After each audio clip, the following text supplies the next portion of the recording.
की स्टोरी है वो दो कजिन सिस्टर्स की है जो अपने घर से दूर किसी बड़े शहर में पढ़ने के लिए जाती हैं और वहां पर उनके साथ बहुत ही खौफनाक और डरावनी घटना घटती है।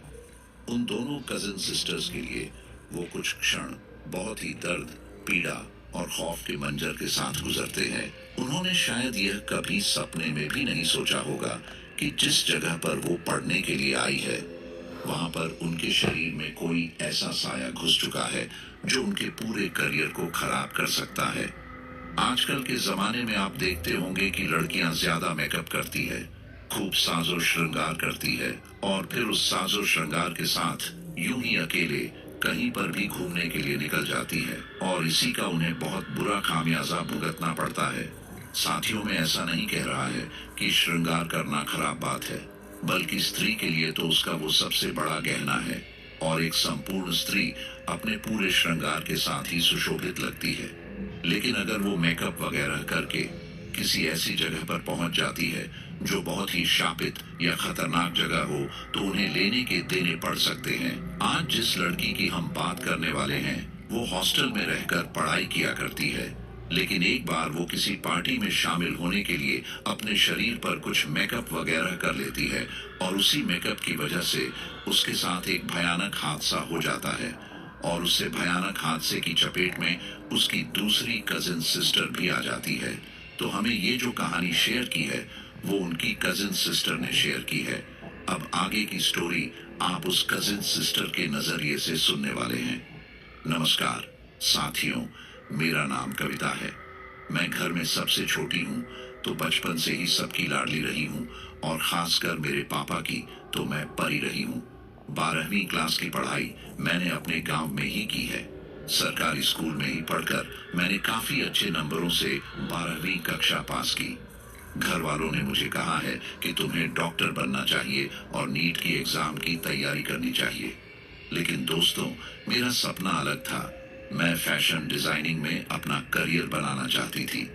जब भी हमारे गांव में, परिवार में या रिश्तेदारी में अगर कहीं पर भी कोई शादी वगैरह होती थी तो मैं वहां पर महिलाओं के अच्छे खासे लहंगे तैयार करती थी और उनको सजा धजा कर एकदम हीरोइन के जैसा बना देती थी।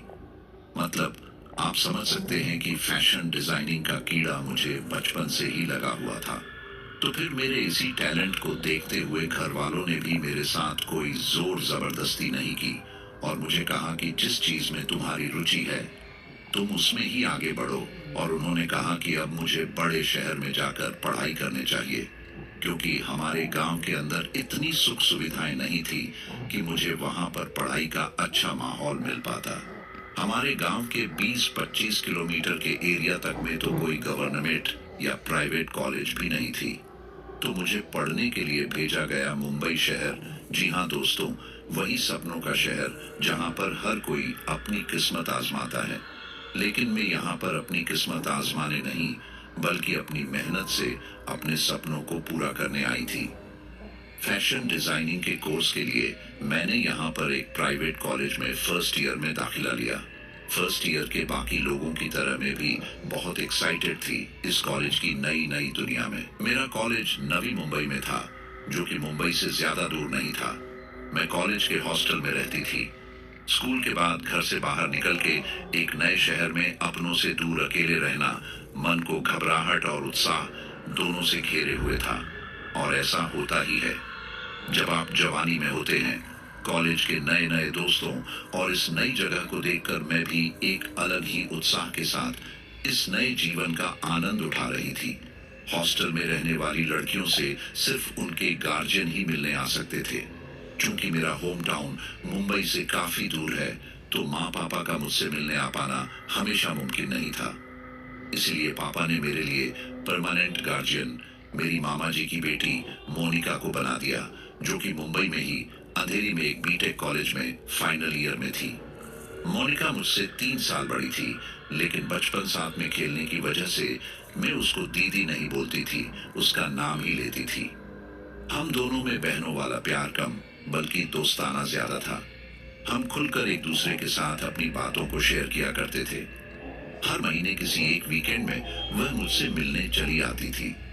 जब भी वो मिलने आती तो हम कभी पूरे दिन मेरे हॉस्टल में ही बिताते या कभी मुंबई के मार्केट में घूमने निकल जाते। उसने मुझे बंबई की कई सड़कों पर घुमाया, कई चीजों को दिखाया। पहली बार मैं अपने घर से बाहर निकलकर इतने बड़े शहर को अपनी आंखों से देखकर बड़ी खुश हो जाती थी।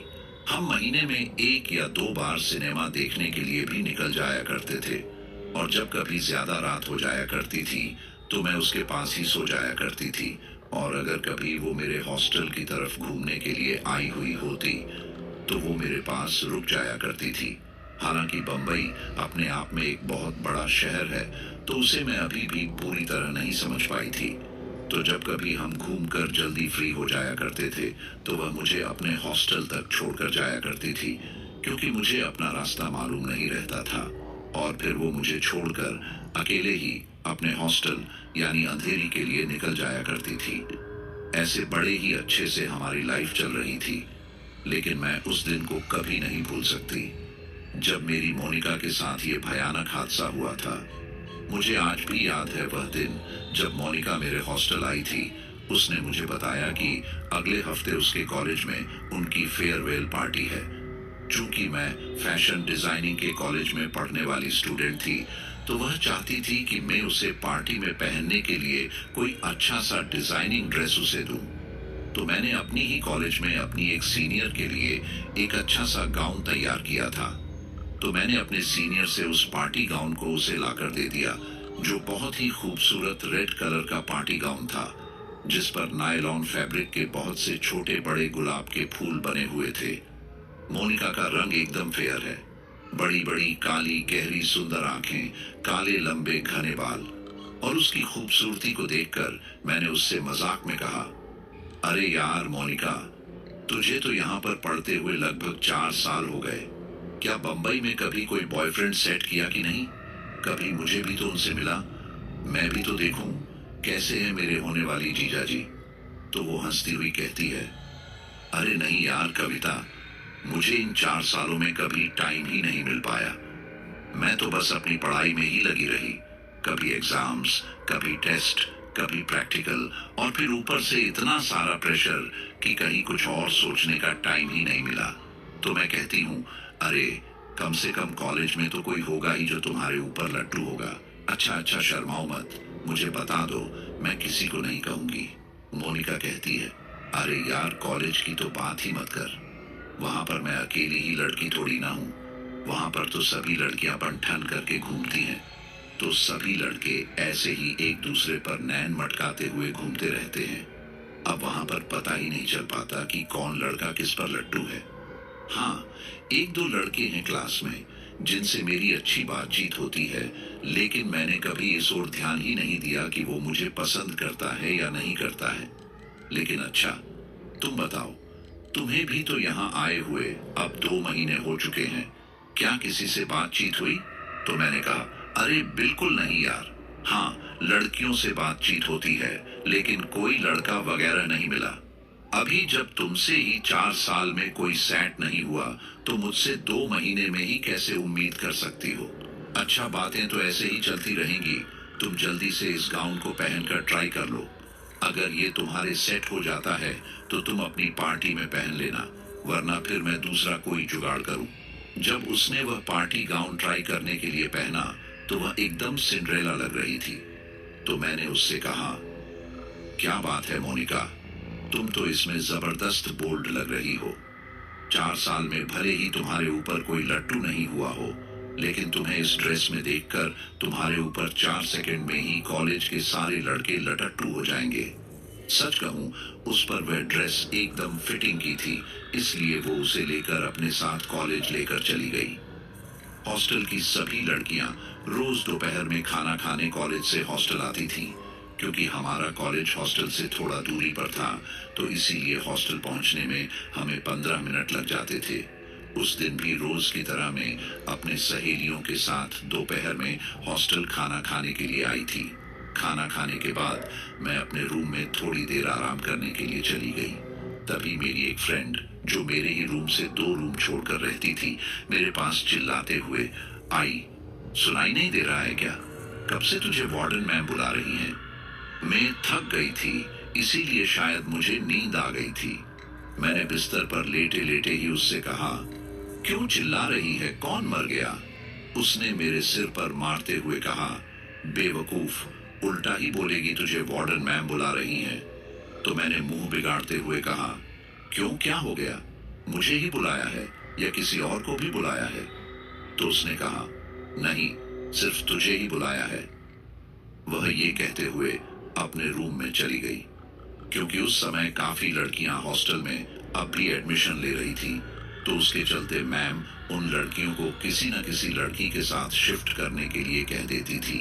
तो मुझे भी यही लगा कि शायद मैम किसी नई लड़की को मेरे साथ शिफ्ट करने के लिए बुलाई है।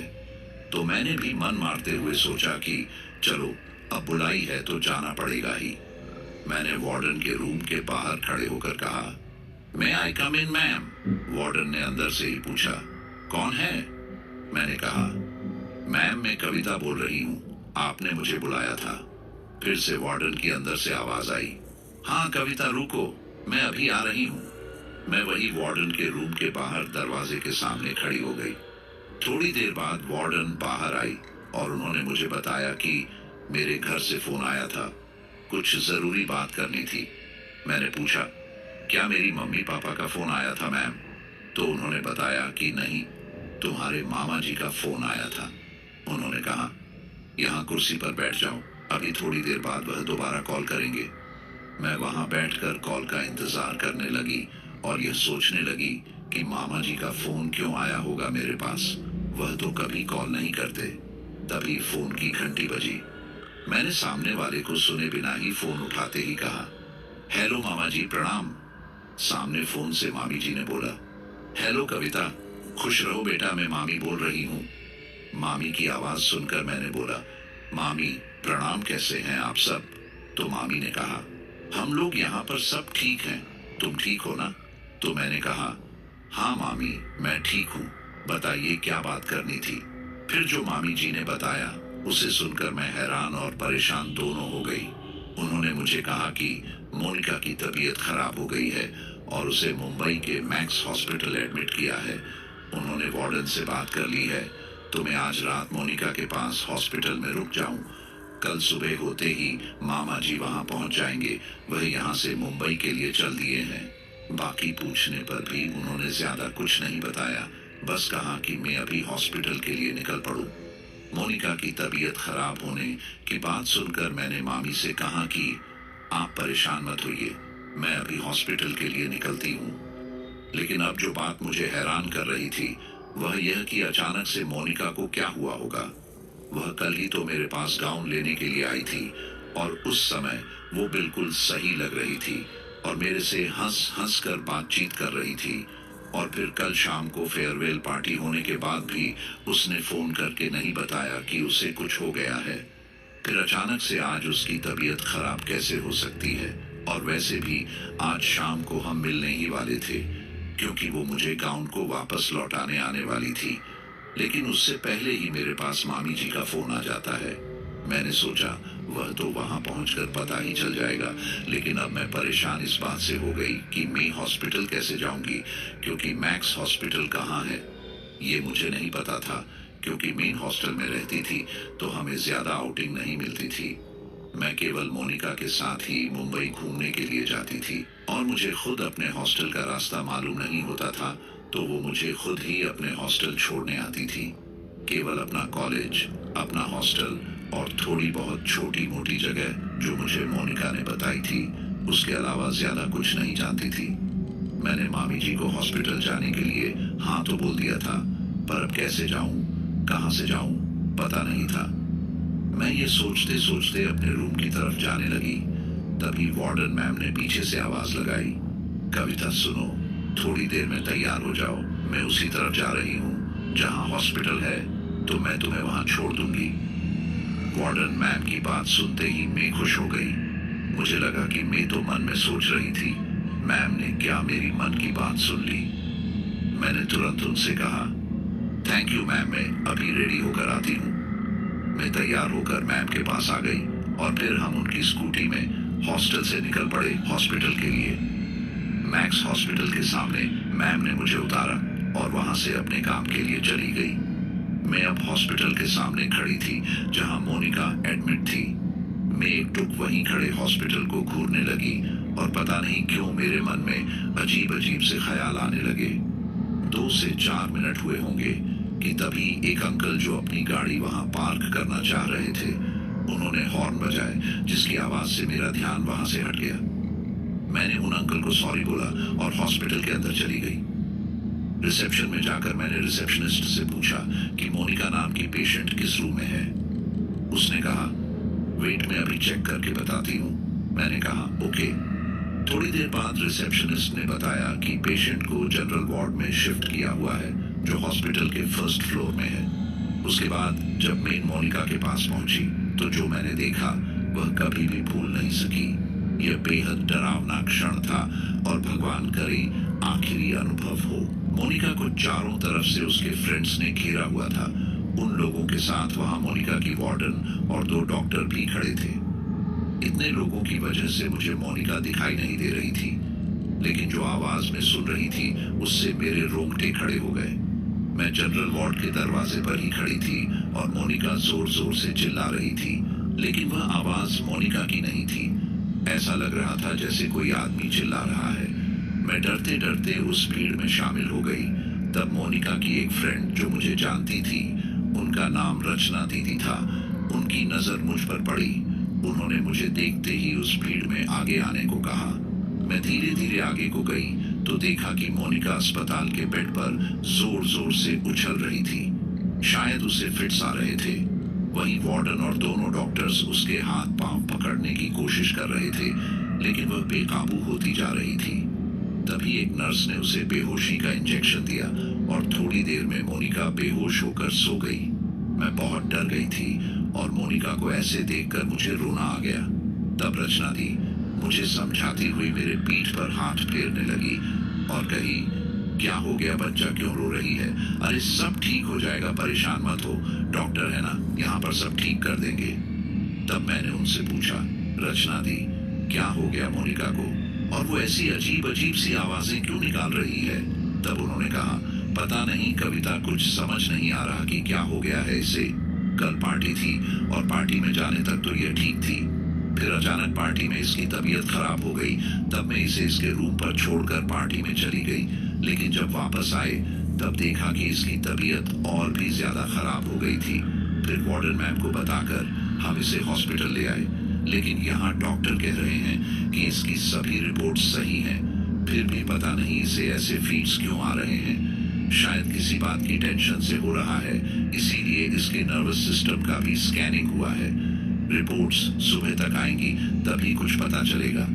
थोड़ी देर बाद मोनिका की वार्डन मेरे पास आई और उन्होंने मुझसे पूछा, तुम मोनिका की सिस्टर हो? मैंने कहा, हाँ मैम, मैं इसकी कजन सिस्टर हूँ कविता। उन्होंने मुझसे पूछा, क्या मोनिका की स्कूल टाइम में भी ऐसे फीड्स आए हैं कभी? मैंने कहा, मैम ऐसा तो कभी नहीं हुआ। तो उन्होंने कहा, ठीक है कोई बात नहीं, तुम अब यहीं रुको, मोनिका के पापा कल सुबह तक आ जाएंगे, उनसे मेरी बात हो गई है।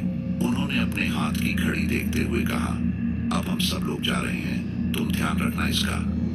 वार्डन ने ऐसा कहते हुए वहां आए मोनिका के सभी फ्रेंड्स को वापस हॉस्टल चलने के लिए इशारा किया।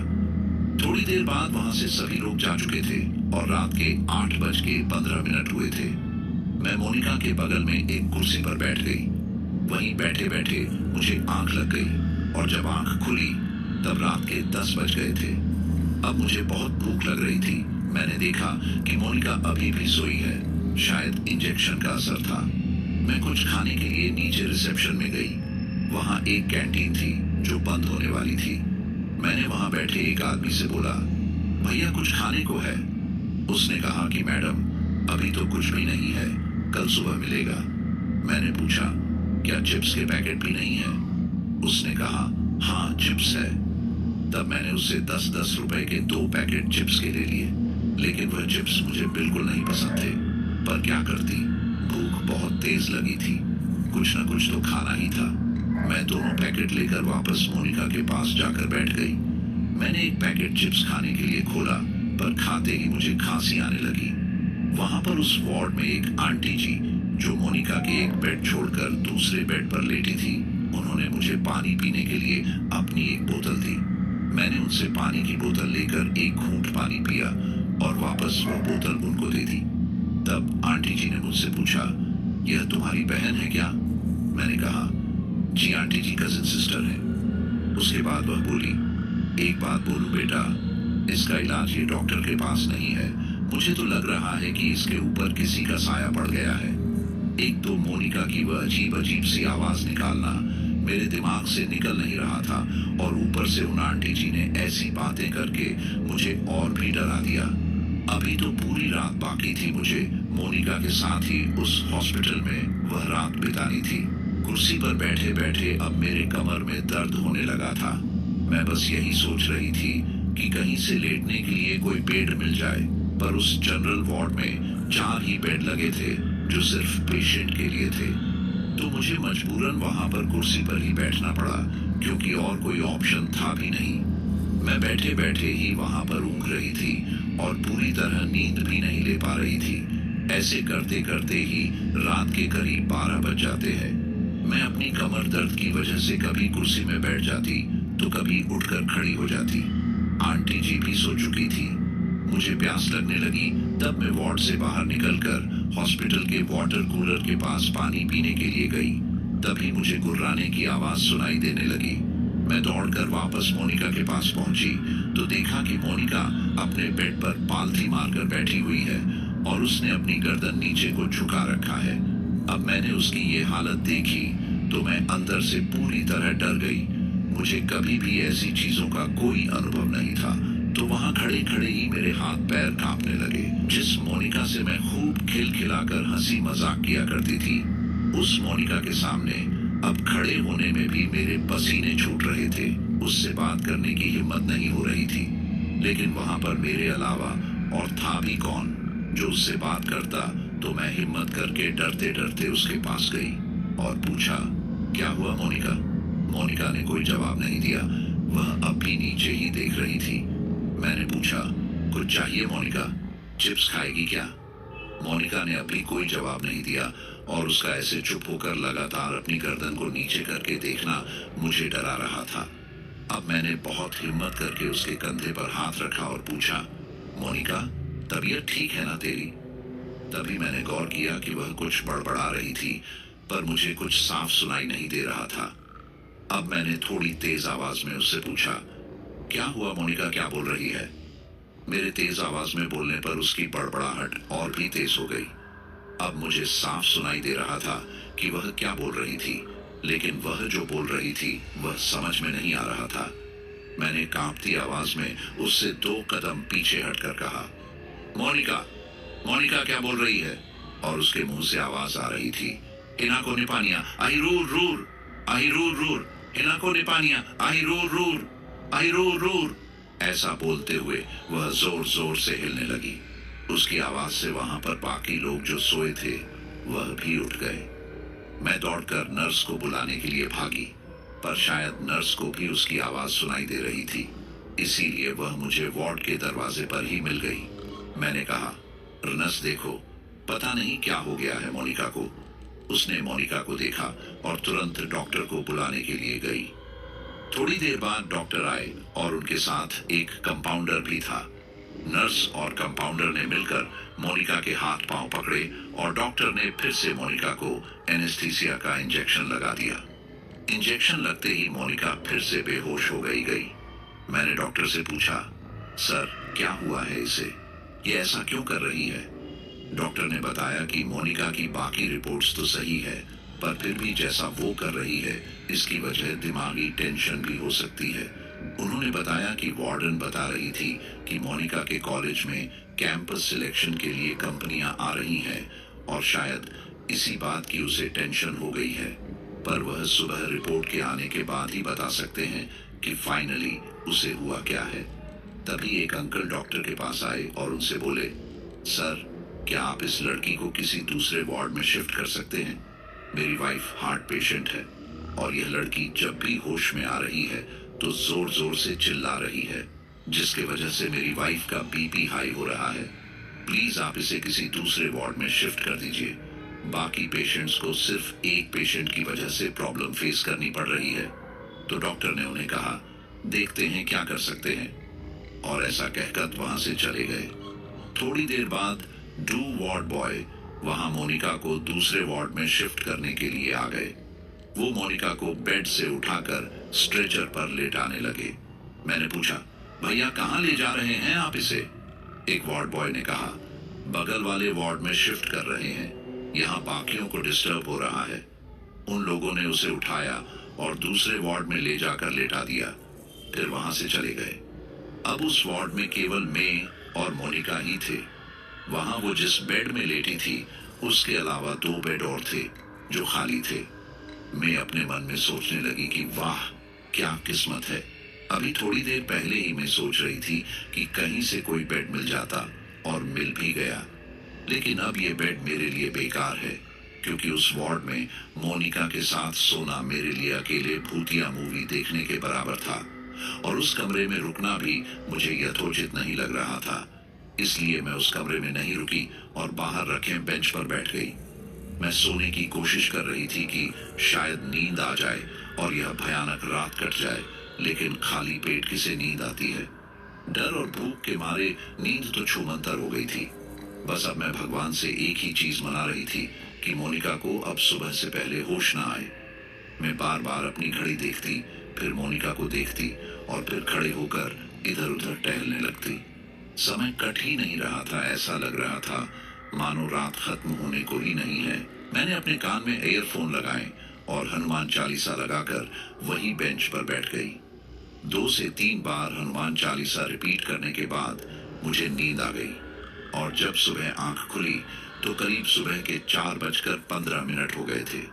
जब लोगों की आवाजाही शुरू हो गई थी, उस समय मेरे पेट में इतने भयंकर भूख के चूहे कूद रहे थे कि मैंने मोनिका के रूम में जाकर उसको देखने की कोशिश भी नहीं की कि वो ठीक से उठी कि नहीं, कहीं वो वहां से गायब तो नहीं हो गई है। मैंने तो बस तुरंत रिसेप्शन में जाकर देखा तो वहां कैंटीन खुल गई थी। मैंने चैन की लंबी सांस ली और कैंटीन में जाकर भरपेट नाश्ता किया। 10 मिनट बाद मामा जी अपनी गाड़ी से वहां पहुंच गए। मैंने उनको रिसेप्शन के अंदर आते हुए देख लिया था। मैंने तुरंत ही अपना बचा हुआ नाश्ता हाथ में लिया और मामा जी के पास दौड़ती हुई आ गई। मैंने मामा जी के पैर छूते हुए कहा, मामा जी प्रणाम। उन्होंने बड़े प्यार से मेरे सिर पर हाथ रखकर मुझे आशीर्वाद दिया। फिर हम दोनों मोनिका के पास पहुंचे तो वहां एक नर्स उसके पास खड़ी थी और उसका बीपी चेक करते हुए उससे बात कर रही थी। मोनिका भी बिल्कुल नॉर्मल थी। जैसा मैंने कल रात को देखा था वैसे वह बिल्कुल नहीं थी, बल्कि बहुत अच्छे से उस नर्स से बात कर रही थी। मैं उसे देखकर बहुत हैरान थी और खुश भी थी कि मोनिका नॉर्मल हो गई है। मामा जी मोनिका के पास जाकर बैठे गए और उसके सिर पर हाथ रखकर बोले, मोनिका बेटा अब सब ठीक है, मैं आ गया हूँ। मामा जी को देखकर मोनिका की आंखें बड़ी बड़ी हो गई। वह उनको घूर के देख रही थी जैसे कि उसने उन्हें पहचाना ही ना हो। मामा जी बहुत ही नियम धर्म में रहने वाले इंसान है। वह भगवान पर बहुत ही आस्था रखते हैं। इसी वजह से उनमें कभी कभी माँ भगवती अवतरित होती है। इसलिए जैसे ही मामा जी ने मोनिका के सिर पर माँ भगवती का नाम लेकर हाथ रखा को वैसे ही चिल्लाने लगी, बिल्कुल वैसे ही जैसे वो रात को चिल्ला रही थी। उसको देखते ही मामा जी को समझ आ गया कि उसे मेडिकली कोई प्रॉब्लम नहीं है, बल्कि कोई रूहानी शक्ति ने उसे अपने वश में किया है। अब बस उन्हें यह जानना था कि वह इस रूहानी शक्ति के पकड़ में कैसे आ गई। मोनिका का चिल्लाना चीखना कल रात से और भी भयानक हो गया था। वह ऐसे चीख रही थी जैसे कि उसके प्राण ही निकल रहे हों। उसे देखकर नर्स तुरंत बाहर की तरफ भागी। उसने बाहर जाकर डॉक्टर को बताया कि डॉक्टर पेशेंट को फिर से फिट्स आ रहे हैं। उधर मामा जी ने कुछ जाप करना शुरू कर दिया। सर्व मंगल मांगल्ये शिवे सर्वार्थ साधिके शरणे त्र्यंबके गौरी नारायणी नमोस्तुते।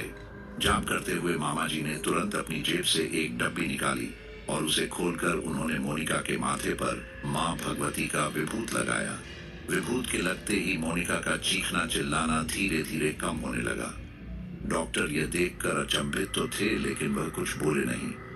वह सोच रहे थे कि कल तक तो बिना इंजेक्शन के मोनिका को बिल्कुल भी आराम नहीं आ रहा था।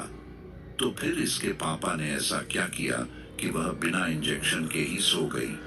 साथियों, वैसे विज्ञान भूत प्रेत को मानता तो नहीं है, लेकिन वह इस चीज को नकारता भी नहीं है।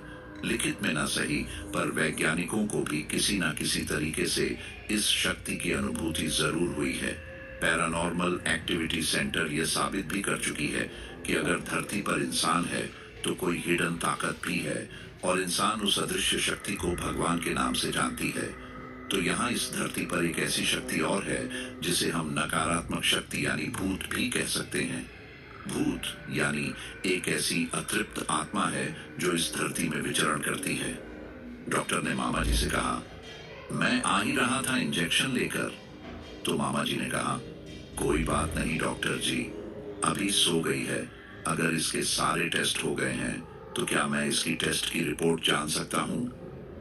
डॉक्टर ने कहा, हाँ बिल्कुल देख सकते हैं।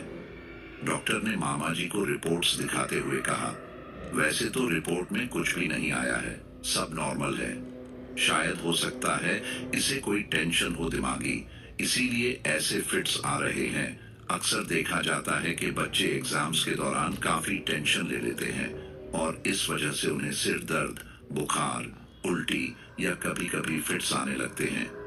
डॉक्टर ने मामा जी को प्रिस्क्रिप्शन दिखाते हुए कहा, इसमें यह सारी दवाइयां जो लिखी है नीचे जाकर केमिस्ट ले लीजिए, और अगर आप चाहते हैं तो आप इसे डिस्चार्ज करा के घर भी ले जा सकते हैं।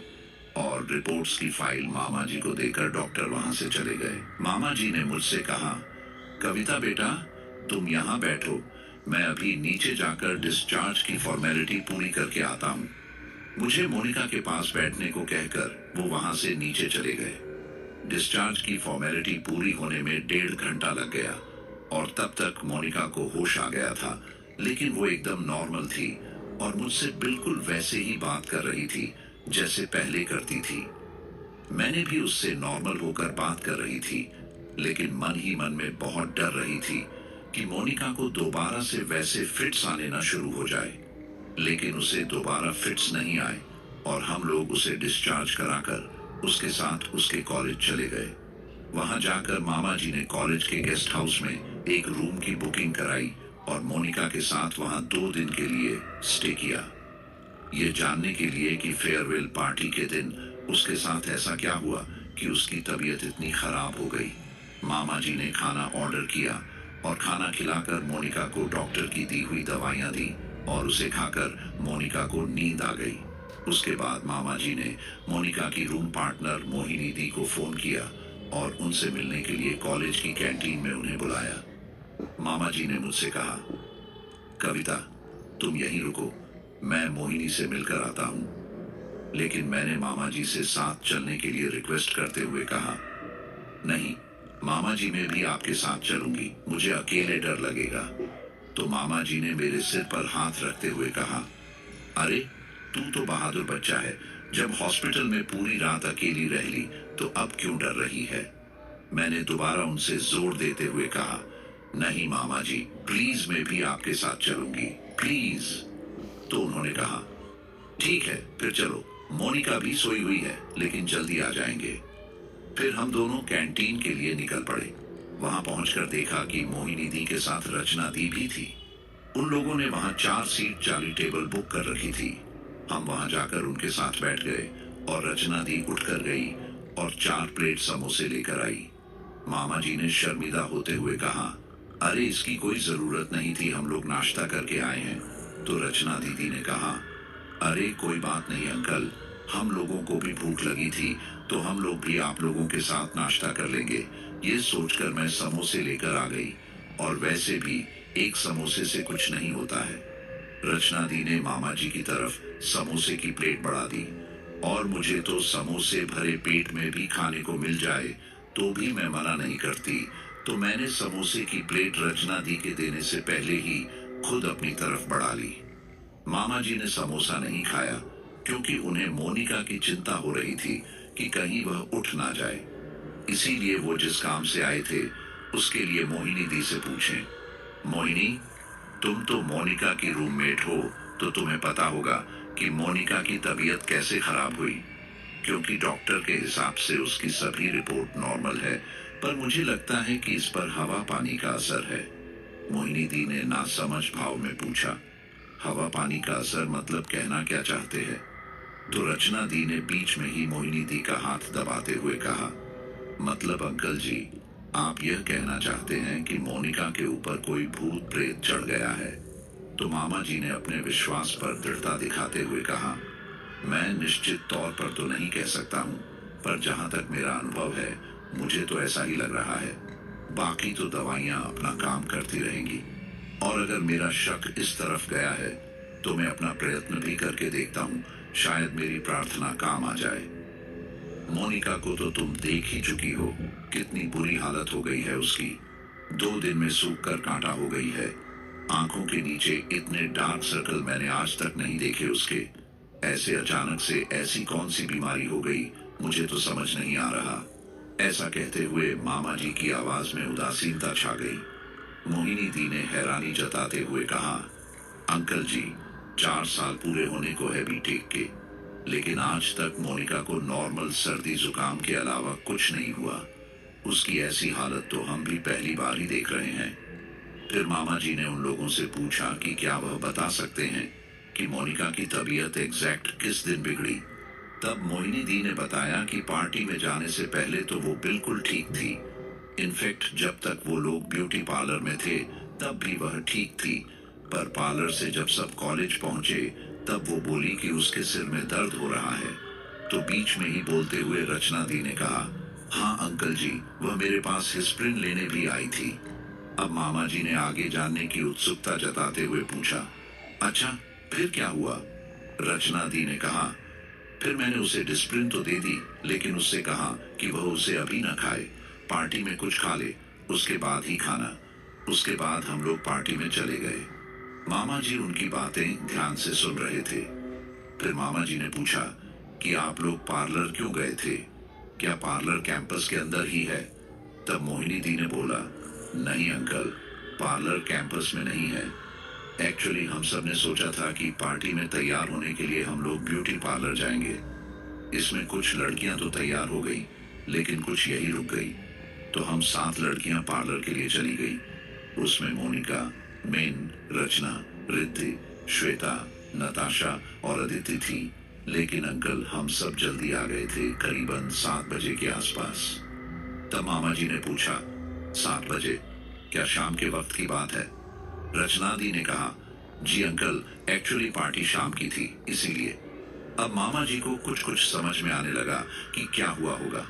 दरअसल मोनिका का कॉलेज जिस जगह पर था वहां जाने के लिए एक बड़े से नाले को पार करना पड़ता था, और वह नाला बहुत ही गंदा और गहरा था।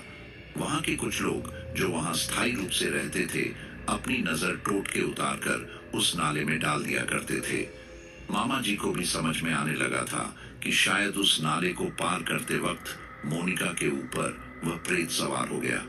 और शाम का टाइम था, तो उस समय पर सज धज कर निकलना इस तरह के प्रेत आत्माओं को आकर्षित करता है। मामा जी का शक उन्हें सही लगने लगा था, लेकिन वह इस बात को निश्चित तौर पर साबित करने के लिए खुद उस आत्मा से यह बात बुलवाना चाहते थे कि वह कहां से और कैसे मोनिका के ऊपर आ गई है। मामा जी को तंत्र विद्या का थोड़ा बहुत ज्ञान था। इसी के बल पर वह उस आत्मा से उसके बारे में पूछना चाहते थे। अब मामा जी और मैं कैंटीन से गेस्ट हाउस की तरफ निकल पड़े। रूम के सामने पहुंचकर मामा जी ने अपनी जेब में से रूम की चाबी निकाली और रूम का दरवाजा खोलकर अंदर की तरफ गए तो देखा कि मोनिका वहां बिस्तर पर नहीं थी। मामा जी थोड़ा घबराए और उन्होंने बाथरूम की तरफ देखा। मेन बाथरूम की तरफ गई और बाहर से मोनिका को आवाज दी, मोनिका, मोनिका, अंदर है क्या? मोनिका ने कोई जवाब नहीं दिया। मैंने फिर से बोला, मोनिका, अंदर है क्या? हम लोग आ गए हैं। पर अब भी मोनिका ने कोई जवाब नहीं दिया। मामा जी ने घबराकर दरवाजे पर हाथ मारा तो देखा कि बाथरूम का दरवाजा खुला है और अंदर कोई नहीं था। मैं और मामा जी बहुत घबरा गए कि मोनिका कहाँ चली गई। उन्होंने तुरंत वहां पर रखे इंटरकॉम से रिसेप्शन पर फोन करने के लिए रिसीवर उठाया और नंबर डायल करने लगे। तभी उनकी नजर मेरे पीछे दीवार की छत की तरफ पड़ी और लड़खड़ाते आवाज में बोले, अरे बेटी मोनिका, मामा जी को ऐसे बोलने पर मैंने पीछे मुड़कर देखा तो मोनिका दीवार की छत पर छिपकली की तरह चिपकी हुई थी और मैं जैसे ही खुद को संभालती उससे पहले मोनिका मेरे ऊपर कूद पड़ी। मैं जोर से जमीन पर गिर गई और वह मेरे ऊपर चढ़कर मुझे नोचने लगी। मामा जी ने तुरंत उसे पीछे से पकड़कर मुझे छुड़ाना चाहा तो उसने एक ओर से हाथ मामा जी की तरफ मारा जिससे मामा जी दूर जाकर दीवार से टकरा गए। मैं बहुत कोशिश कर रही थी मोनिका को खुद से अलग करने की, पर उसकी ताकत पर मेरा जोर नहीं लग पा रहा था। ऐसा लग रहा था जैसे कि मेरे ऊपर कोई 80 किलो का आदमी चढ़ गया है। मोनिका का वजन मोनिका से कई अधिक गुना अधिक हो चुका था। मैं और जोर से चिल्ला रही थी, मोनिका, मोनिका, छोड़ मुझे। तो मोनिका के मुंह से एक भयानक से पुरुष की आवाज आती है, नहीं जाऊंगा, कहीं नहीं जाऊंगा, इसे नहीं छोड़ूंगा, इसे अपने साथ ले जाऊंगा, ये केवल और केवल मेरी है। तभी मामा जी उठे और जोर जोर से माँ भगवती का जाप करने लगे। जय माँ भगवती, जय माँ भगवती, सर्व मंगल मांगल्ये शिवे सर्वार्थ साधिके शरणे त्र्यंबके गौरी नारायणी नमोस्तुते। जय माँ भगवती, जय माँ भगवती। और उन्होंने मोनिका को पीछे से पकड़ लिया। उनकी पकड़ में आकर मोनिका जोर जोर से रोने लगी और बोली, छोड़ दो पापा मुझे बहुत दर्द हो रहा है। मामा जी ने उसकी आवाज सुनकर जाप का उच्चारण बंद कर दिया। तब मोनिका जोर जोर से आदमी की आवाज में हंसने लगी। मामा जी को समझ में आ गया कि ये आत्मा उनके साथ छल कर रही है। मोनिका की बीच बीच में रोने की आवाज निकालकर मामा जी ने पूरे विश्वास के साथ माँ भगवती का उच्चारण करना शुरू कर दिया और हाथ में माँ भगवती का विभूति लेकर मोनिका के माथे पर लगा दिया। विभूति के लगते ही मोनिका छटपटाने लगी। उसने उसी छटपटाहट में मुझे एक जोरदार थप्पड़ जड़ दिया। थप्पड़ इतनी जोर का पड़ा कि मेरे मुंह से खून निकल गया और मैं वहीं बेहोश हो गई। मामा जी मेरी तरफ मुझे संभालने के लिए दौड़े तो मोनिका जोर जोर से हंसते हुए दरवाजा खोलकर बाहर की तरफ भाग गई। मामा जी ने मुझे तुरंत वहीं छोड़ा और वह मोनिका के पीछे दौड़े। उन्होंने देखा मोनिका ऊपर की तरफ दौड़ रही थी। वह उसे पकड़ने के लिए उसके पीछे भागे। मोनिका, रुको बेटा। मामा जी उसे पकड़ पाते कि उससे पहले वह मामा जी की आंखों के सामने से ओझल हो गई।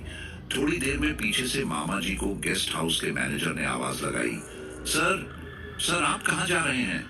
मामा जी मैनेजर की आवाज सुनकर वहीं रुक गए। उन्होंने उससे कहा, अरे वो मोनिका ऊपर की तरफ भागी है। मामा जी मैनेजर को सीढ़ियों से ऊपर की तरफ इशारा करते हुए बता रहे थे कि अचानक पीछे से आवाज आई, पापा। मामा जी ने पीछे मुड़कर देखा तो वहां मोनिका खड़ी थी। मामा जी तुरंत ऊपर की तरफ देखने लगे, फिर मोनिका की तरफ। उनको लगा कि वह आत्मा फिर से उनके साथ छलावा कर रही है। उन्होंने तुरंत जोर जोर से माँ भगवती का नाम लेना शुरू किया तो मोनिका ने मामा जी के कंधे पर हाथ रखकर कहा, पापा मैं बिल्कुल ठीक हूँ। मोनिका का माँ भगवती के उच्चारण के बाद भी मामा जी को छूना। मामा जी को यकीन हो गया कि वह आत्मा मोनिका के अंदर से निकल गई है।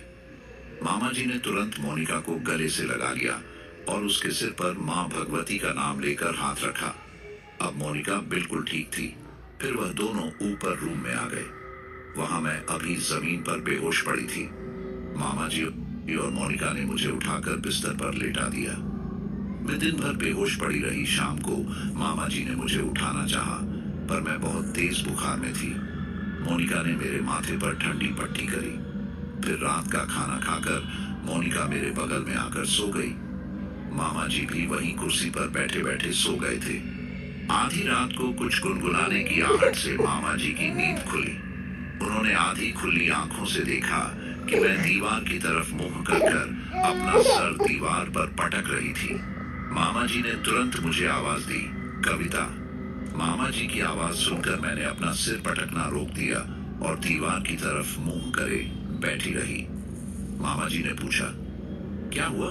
कविता वहां क्यों बैठी है? अब जैसा कि ये बातें मुझे मेरे मामा जी ने बताई थी कि जब रात को मैं दीवार में मुंह करके बैठी हुई थी तब काफी डरावनी लग रही थी और मैं आदमी की आवाज में बोलने लगी, कौन? कविता में कविता नहीं हूँ। मामा जी आवाज सुनते ही समझ गए कि आत्मा ने फिर से उनके साथ छल किया है। क्योंकि मामा जी ने मोनिका के माथे पर माँ भगवती की विभूति रगड़ दी थी, तो वह मोनिका के शरीर पर ज्यादा देर नहीं रुक पाई और मामा जी की आंखों में धूल झोंककर उसने मेरे शरीर पर कब्जा कर लिया। मामा जी की आवाज सुनकर मोनिका भी उठ गई। मामा जी उसे रोक पाते कि उससे पहले वह तुरंत मेरे पास आकर मेरे कंधे पर हाथ रखकर पूछी, क्या हुआ कविता? जैसे ही मोनिका ने मेरे कंधे पर हाथ रखा, उस आत्मा ने मेरा शरीर छोड़कर फिर से मोनिका के शरीर में कब्जा कर लिया और जोर जोर से हंसने लगा। मुझे तो यही चाहिए, मैं इसे लेकर जाऊंगा। मुझे यह बहुत पसंद आ गई, अब ये मेरे साथ जाएगी। जोर जोर से ऐसा बोलते हुए मोनिका अपना सिर दीवार पर पटकने लगी। मैं जैसे ही अपने होश में आई, मैं तुरंत जाकर मामा जी के पीछे छिप गई। मामा जी ने विभूति लेकर मेरे माथे पर लगा दी और अपने गले से माँ भगवती का ताबीज निकालकर मुझे पहना दिया। वह नहीं चाहते थे कि अब वह आत्मा उनके साथ कोई भी छल करे। मामा जी को तो वह छू नहीं सकती और अब वह मुझ में भी अपना कोई असर नहीं दिखा सकती थी। अब बची मोनिका। मामा जी को समझ में आया कि उस आत्मा के साथ लड़ना उनके अकेले के बस में नहीं है। वह आत्मा बार बार अपना छल दिखाकर उनके साथ खेल रही थी। तब मामा जी ने डॉक्टर के दिए हुए दवाइयों में से बेहोशी का इंजेक्शन लेकर मोनिका को लगाना चाहा, ताकि वह उसे वहां से कहीं और ले जा सके। लेकिन मोनिका के अंदर घुसी आत्मा बहुत ही ताकतवर थी। उसने एक ही हाथ से वहां पर रखे बेड को उठाकर पटक दिया। इस आनन फानन झड़प में गेस्ट हाउस के कुछ लोग जो वहां वर्कर थे, आवाज सुनकर हमारे कमरे में आ गए। मोनिका का वह रूप देखकर कुछ तो डर के भाग गए, लेकिन कुछ जो हिम्मत दिखाए हुए थे वहीं रुककर मामा जी की मदद करने लगे मोनिका को पकड़ने में। 3 लोगों ने मिलकर बहुत मुश्किल से मोनिका को काबू में लाए और मामा जी ने मोनिका को बेहोशी का इंजेक्शन दे दिया। इंजेक्शन के लगते ही मोनिका बेहोश हो गई।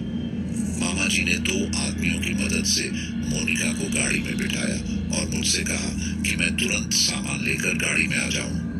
मैंने तुरंत सामान उठाया और मामा जी के पीछे चल पड़ी। गाड़ी में बैठकर मैंने मामा जी से पूछा, अब हम कहाँ जा रहे हैं मामा जी? मामा जी ने कहा, पहले हम तुम्हारे हॉस्टल जाएंगे। मैंने पूछा, मेरे हॉस्टल? क्यों मामा जी? तब उन्होंने कहा, मैं नहीं चाहता कविता कि तुम किसी मुसीबत में आओ। मैं तुम्हें तुम्हारे हॉस्टल छोड़ देता हूँ। उसके बाद मैं मोनिका को लेकर यहाँ के बालाजी के मंदिर जाऊंगा। मैंने सुना है कि वहाँ पर अच्छे अच्छे भूत प्रेतों से छुटकारा मिल जाता है। मैंने तो सोचा था कि शायद इस पर मैं खुद ही काबू पा लूं, लेकिन अभी जो कुछ भी हुआ उससे यह तो अंदाजा लगाया जा सकता है कि यह कोई साधारण आत्मा नहीं है। इससे लड़ना मेरे अकेले की बात नहीं, और इन सब में मैं तुम्हें किसी मुसीबत में नहीं डालना चाहता। मामा जी की बात सुनकर मेरी आंखों में आंसू आ गए। मैंने उनसे कहा, नहीं मामा जी, मैं आपके साथ यहाँ आई थी और अब मोनिका को सही करके ही आपके साथ यहाँ से जाऊंगी। प्लीज मुझे मेरे हॉस्टल मत छोड़िए। मेरी जिद के सामने मामा जी हार गए और उन्होंने बालाजी मंदिर के रास्ते पर अपनी गाड़ी मोड़ दी। हम मंदिर के रास्ते पर थे और जैसे जैसे मंदिर नजदीक आ रहा था, मोनिका बेहोशी की हालत में गुर्राने लगी। मैंने मामा जी से कहा, मामा जी गाड़ी तेज चलाइए, मोनिका को होश आने वाला है। अगर वह होश में आ गई तो बहुत मुश्किल हो जाएगा। मामा जी ने गाड़ी की स्पीड तेज कर दी और हम जल्द ही मंदिर के गेट के सामने पहुंच गए। मामा जी ने ब्रेक मारा और मोनिका धड़ाके से सीट से नीचे गिर गई। मामा जी गाड़ी से बाहर निकले तो मैं भी उनके साथ गाड़ी से बाहर निकल गई। गेट पर एक आदमी खड़ा था जिसने जोगिया रंग की धोती पहनी थी। हमें देखकर वह हमारी तरफ आने लगा। मामा जी ने उन्हें हाथ जोड़कर नमस्ते किया और कहा कि अंदर मेरी बेटी है, क्या आप कृपा करके उसे बाहर निकालने में मेरी मदद करेंगे? उन्होंने सिर हिलाकर हाँ में जवाब दिया। गाड़ी का गेट खोलकर जैसे ही उन्होंने मोनिका को पकड़ना चाहा, मोनिका ने एक जोर से लात मार के उस आदमी को बाहर की तरफ धक्का मार दिया। वह आदमी जमीन पर गिर गया और जोर जोर से अपने साथियों को बुलाने लगा। मंदिर के गेट से तभी 3-4 आदमी जिन्होंने जोगिया रंग की धोती पहनी थी, वह उस आदमी के पास आकर खड़े हो गए। उस आदमी ने कहा, अंदर उस लड़की को पकड़ो और मंदिर में लेकर जाओ। मोनिका तुरंत उछलकर गाड़ी की छत पर जाकर बैठ गई। जब कोई भी उसको पकड़ने उसकी तरफ बढ़ता तो वह उसके ऊपर अपने नाखूनों से वार करती। तभी अंदर से एक बड़ी उम्र के बाबा बाहर आए। उनके हाथ में एक कमंडल था। उन्होंने उस कमंडल में से थोड़ा सा जल अपनी अंजलि में लिया और कुछ मंत्रों के जाप का उच्चारण करने लगे। फिर वह जल उन्होंने मोनिका के ऊपर छिड़क दिया। जल के पड़ते ही मोनिका बेहोश होकर गाड़ी की छत से नीचे गिर पड़ी। मामा जी ने तुरंत उसे जाकर अपनी गोद में उठा लिया। वह इतनी जोर से गिरी थी कि उसके गाल पर नील पड़ गई। उसके बाद हम लोग मंदिर के अंदर चले गए। मंदिर अंदर से बहुत ही ऊंचा था और अंदर केसरिया रंग की हनुमान जी की करीबन 15 से 18 फुट की मूर्ति थी। बाबा जी ने मामा जी को इशारे से मोनिका को हनुमान जी के सामने लेटाने को कहा। उसके बाद दो आदमी अंदर से लोहे की जंजीर लेकर बाहर आए। उन्होंने एक खंभे पर मोनिका को लोहे की जंजीरों में बांध दिया। मामा जी वहां पर हाथ जोड़े खड़े थे। तब उन बाबा जी ने मामा जी से पूछा, आप लोग कहां से आए हैं? तब मामा जी ने उनको अपना परिचय दिया और बताया कि यह जो लड़की है वह उनकी बेटी है। मामा जी को बाबा जी ने आश्वासन देते हुए कहा, कोई बात नहीं, सब ठीक हो जाएगा। अब तुम वहां पर हो जहां से अच्छे अच्छे भूत पिशाच से इंसानों को छुटकारा मिला है। बालाजी महाराज के सामने कोई भी बुरी शक्ति टिक नहीं पाती है। बाबा जी ने मोनिका की तरफ देखते हुए कहा, पहले हमें यह पता लगाना पड़ेगा कि यह इस आत्मा के वश में कैसे आ गई और यह आत्मा कौन है, तभी हम इसका निदान कर सकते हैं। फिर वहां से वो एक कमरे में चले गए। मामा जी और मैं वहीं पर जहां खड़े थे बैठ गए। थोड़ी देर बाद शाम की आरती होने वाली थी। वहां सब लोग आरती की तैयारी में लग गए। मोनिका अभी भी उस खंभे में बेहोश बंधी थी। दिए जलाए गए, घंटे बजे और सब लोग जोर जोर से बालाजी की आरती करने लगे। मैं और मामा जी भी हाथ जोड़कर वहीं खड़े होकर आरती गाने लगे। तभी मेरी नजर मोनिका की तरफ पड़ी। मोनिका जोर जोर से चिल्ला रही थी, चुप हो जाओ, चुप हो जाओ। अपने आप को उस जंजीरों से छुड़ाने की कोशिश कर रही थी। जैसे जैसे आरती और घंटे बजते मोनिका की तड़प और तेज होने लगती। थोड़ी देर में आरती समाप्त हो गई और मोनिका का चिल्लाना भी बंद हो गया। मोनिका की ऐसी हालत देखकर मुझे उस पर दया आ रही थी। मैंने मामा जी से कहा, मामा जी, क्या मोनिका को इस तरीके से लोहे की जंजीरों में बांधना जरूरी है? उसे कितना दर्द हो रहा है? मामा जी ने कहा, जब तक मोनिका के शरीर से वह प्रेतात्मा बाहर नहीं निकल जाती, तब तक मोनिका की यह कष्ट झेलना पड़ेगा, नहीं तो वह आत्मा उसके शरीर से कभी नहीं निकल पाएगी। थोड़ी देर में बाबा जी एक मोर पंख का बना हुआ झाड़ू हाथ में लिए मोनिका के सामने खड़े हो गए और उस झाड़ू से मोनिका के शरीर पर मारते हुए उससे पूछे, बोल कौन है तू और कहां से आया है? अपना परिचय दे।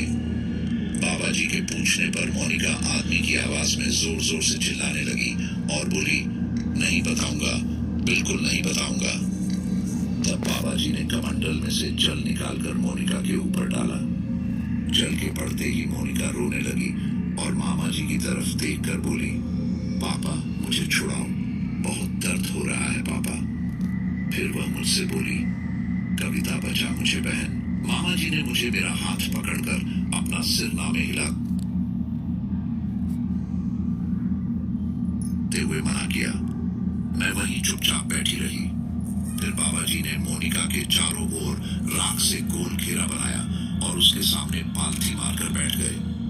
बाकी के जो आदमी थे वो अभी उन बाबा के साथ हाथ जोड़कर बैठ गए और कुछ मंत्रों का जाप करने लगे। बाबा जी ने मोनिका से फिर पूछा, बोल कौन है तू और कहां से आया है? इस बच्ची को छोड़ दे, तुझे क्या चाहिए बता।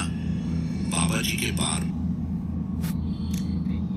पूछने पर वह आत्मा उन्हें बार बार कुछ न कुछ अलग अलग बातें बताकर घुमा रही थी, पर सच नहीं बता रही थी और बार बार एक ही चीज बोल रही थी कि वह इस लड़की को साथ लेकर जाएगा। उसका इस लड़की पर दिल आ गया है और इस जन्मे में तो वह मोनिका के शरीर को नहीं छोड़ेगा। उसकी इस बात पर बाबा जी मुस्कुराए और बोले, तेरी अगर इतनी हिम्मत है तो तू यहाँ से इसे ले जाकर दिखा, मैं भी यहीं बैठा हूँ। ऐसा कहकर उन्होंने उसके ऊपर फिर से जल का छिड़काव किया। जल के छिड़काव से जिस तरीके से मोनिका छटपटा रही थी, उससे तो यह साफ जाहिर हो रहा था कि जो आत्मा है वह एक अच्छी आत्मा नहीं है। उस दिन 2 घंटा की मशक्कत के बाद भी उस आत्मा ने अपने बारे में कुछ भी सही नहीं बताया। कभी बताती कि मैं एक पंडित की आत्मा हूँ, तो कभी बताती कि मेरा कत्ल करके किसी ने उस नाले पर फेंक दिया था और तब से मेरी आत्मा वहां भटक रही थी। वह बार बार अलग अलग बातें बताकर हम सबको भटका रही थी। तब बाबा जी ने कहा, लगता है तू ऐसे नहीं मानेगा। ऐसा कहकर बाबा जी ने एक यज्ञ कुंड तैयार किया और अपने जैसे 4 और पंडितों को लेकर उस यज्ञ कुंड के सामने बैठ गए। कुंड में अग्नि जलाई गई और मंत्रों का जाप शुरू कर दिया गया। अब की बार मोनिका के अंदर घुसी आत्मा रो रो कर बोलने लगी, बंद कर दो ये सब, मुझे बहुत कष्ट हो रहा है, अब सहन नहीं होता, बंद करो ये सब। पर बाबा जी चुप नहीं हुए और मंत्रों का जाप तेज तेज करने लगे। कभी मोनिका की आवाज में वह रोने लगी तो कभी जोर जोर से हंसने लगी। वह बार बार हमें भटकाने की कोशिश कर रही थी, लेकिन बाबा जी जानते थे कि आत्माएं अपने बचाव में इस तरीके की हरकतें करती हैं। इसीलिए वह चुप नहीं हुए और मंत्रों के जाप को जारी रखते हुए यज्ञ कुंड में आहुतियां डालते रहे। आहुतियों से जो धुआं निकल रहा था उससे मोनिका को बहुत कष्ट हो रहा था। वह बिन पानी की मछली की तरह तड़प रही थी। बाबा जी ने अब आहुतियां डालनी बंद करी और कहा, अब बता कि कौन है तू और कहां से आया है। इस बच्ची को छोड़ दे, नहीं तो तुझे हम नहीं छोड़ेंगे। अब शायद वह आत्मा हार मान गई थी। तब उसने बताया कि वह मोनिका के शरीर में कैसे आया। आत्मा मोनिका के शरीर में से बोलने लगी, मैं एक मुस्लिम की आत्मा हूँ। बहुत समय से उस नाले के आसपास ही में रहता था। जब उस दिन यह लड़की लाल रंग के कपड़े में उस नाले को पार करने के लिए वहां से गुजरी, तभी मेरी नजर उस पर पड़ी। इसके शरीर से आती महक ने मुझे अपनी ओर आकर्षित कर लिया। मुझे यह बहुत पसंद आ गई और मैंने तभी मन बना लिया कि मुझे इसी के साथ जाना है, मुझे इसी के शरीर में रहना है। और इसके बाद मैंने उसके शरीर को अपने वश में कर लिया और अब मैं इसे अपने साथ ही लेकर जाऊंगा। बाबा जी यह निश्चित करने के लिए कि वह अब भी कोई छलावा न कर रहा हो, उस पर कमंडल में से जल निकाल के छिड़का और कहा, सच बोल नहीं तो। तब वो आत्मा बोली, मैं सच बोल रहा हूँ, मुझे यहाँ से बाहर जाने दो, मुझे घुटन हो रही है इस जगह पर। बाबा जी ने कहा, ऐसे नहीं जा सकता तू यहाँ से, पहले तुझे इस लड़की के शरीर को छोड़ना होगा, तभी तुझे यहाँ से बाहर जाने का रास्ता मिलेगा।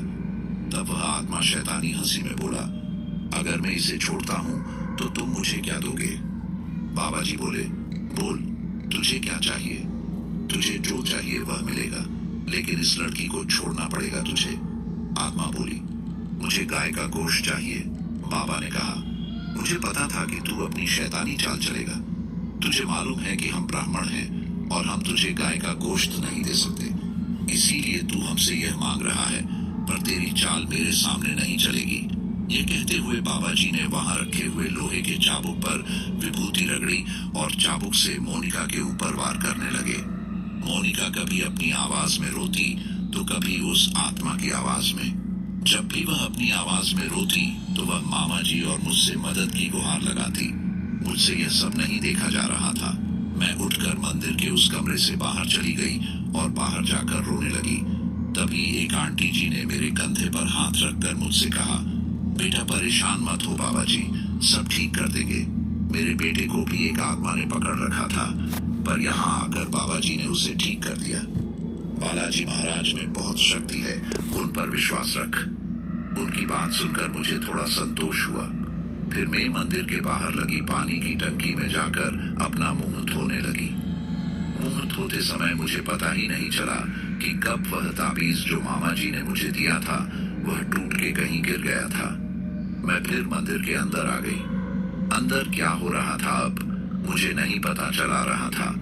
मैं बस बाहर खड़ी भगवान से प्रार्थना कर रही थी। तभी मुझे मोनिका की चीखने की आवाज आई। मैं दौड़कर मंदिर के दरवाजे पर जाकर खड़ी हुई तो मुझे ऐसा लगा जैसे मेरे अंदर किसी तेज धारदार चीज ने मुझ पर वार किया और मैं वहीं बेहोश होकर गिर गई। जब मुझे होश आया तो मैंने अपने आप को जंजीरों में जकड़ा हुआ पाया। मैं मामा जी की तरफ देखकर रो रही थी। दरअसल जब बाबा जी उस चाबुक से मोनिका के ऊपर वार कर रहे थे तो वह आत्मा मोनिका के शरीर से बाहर निकल गई जिसकी वजह से मोनिका ने एक जोर से चीख निकाली और चीख सुनकर जैसे ही मैं बाहर जाने वाले रास्ते पर खड़ी हो गई तो वह आत्मा मेरे अंदर प्रवेश कर गई। बाबा जी जानते थे कि आत्मा मोनिका का शरीर छोड़कर मेरे शरीर में प्रवेश कर गई है, इसीलिए उन्होंने अब मुझे उस लोहे की जंजीरों से बांध दिया था। मैं बाबा जी की तरफ घूरे जा रही थी और उसके बाद मैंने उनसे मदद की गुहार लगाई, उन्हें खुद को छोड़ने के लिए मन्नत मांगी, पर बाबा जी मुझे सिर्फ देखे जा रहे थे। उसके बाद उन्होंने चाबुक उठाया और मुझ पर वार करना शुरू कर दिया और बोले, चल निकल यहाँ से, तूने मोनिका का शरीर छोड़कर अब इस लड़की के शरीर पर कब्जा कर लिया है, भाग यहाँ से, नहीं तो बहुत बुरा होगा। आत्मा बोली, मैं तो जा ही रहा था पर यह लड़की मेरे रास्ते पर आ गई। कई मशक्कत के बाद आत्मा ने मुझे छोड़ने की कीमत मांगी और कहा कि यहाँ से 1 किलोमीटर की दूरी पर जो कब्रिस्तान है वहां पर जाकर मुझे काले रंग के कपड़े में मसूर की दाल, लाल मिर्च और नींबू चाहिए, फिर मैं इस लड़की को छोड़ दूंगा। बाबा ने कहा, तुझे ये सब कुछ मिल जाएगा, लेकिन फिर तुझे इस लड़की के साए से भी दूर रहना होगा। आत्मा ने हामी भरी। उसके बाद बाबा जी ने मामा जी से कहा, ध्यान से सुनो मैं जो कह रहा हूँ, बिल्कुल वैसा ही करना, कहीं पर भी कोई चूक नहीं होनी चाहिए, वरना यह आत्मा इसे कभी नहीं छोड़ेगी। मामा जी ने कहा, ठीक है बाबा जी, आप जैसा कहेंगे वैसा ही करूंगा। बाबा जी ने अपने एक आदमी से कहकर वह सब सामान मंगाकर एक काले कपड़े में बांधकर मामा जी के हाथ में दिया और कहा, आज रात 3 बजे तुम उस कब्रिस्तान में इस लड़की के साथ जाओगे और इसके सिर पर इस गठरी को 7 बार घुमाकर दूर फेंक दोगे। ध्यान रहे, जैसे ही तुम इस गठरी को फेंकोगे तो उसके तुरंत बाद तुमने जिस दिशा पर गठरी फेंकी है उस दिशा के उलटे तरफ मुंह करके और वहां से तुरंत बिना पीछे मुड़े बाहर निकल आओगे। ध्यान रहे, वह आत्मा तुम्हारा ध्यान भटकाने के लिए अजीब अजीब से आवाज भी निकाल। तब मामा जी ने कहा, जी बाबा, आपने जैसा कहा है मैं वैसे ही करूंगा। तभी वहां खड़े एक आदमी ने कहा, बाबा जी आप कहो तो मैं चले जाऊं इनके साथ। बाबा जी ने कहा, ठीक है, तुम इनके साथ चले जाओ। इसके बाद मोनिका को मंदिर में छोड़कर मामा जी उस आदमी के साथ मुझे लेकर कब्रिस्तान के लिए निकल पड़े। अब वह आत्मा जानती थी कि उसे मुझे छोड़ना पड़ेगा। उसने अपना खेल करना शुरू कर दिया। कब्रिस्तान के अंदर पहुंचते ही मैंने उस आदमी को धक्का मारकर दूर कर दिया और भागकर कब्रिस्तान के अंदर जाकर छुप गई। अब मामा जी और वह आदमी मुझे कब्रिस्तान के अंदर जगह जगह ढूंढ रहे थे। मैं कभी कहीं से आवाज निकालती तो कभी कहीं से। तभी ढूंढते ढूंढते वह आदमी मामा जी से अलग होकर कहीं दूर आ गया। तभी उसे एहसास हुआ कि उसके पीछे कोई खड़ा है। उसने पीछे मुड़कर देखा तो मैंने उसके सिर पर एक पत्थर से दे मारा और वह वहीं पर चित्त हो गया। अब मामा जी बालाजी का नाम जोर जोर से लेने लगे, जिसकी आवाज से मेरे अंदर घुसी आत्मा को परेशानी होने लगी। मेरे चीखने चिल्लाने की आवाज सुनकर मामा जी मेरे सामने आ खड़े हुए।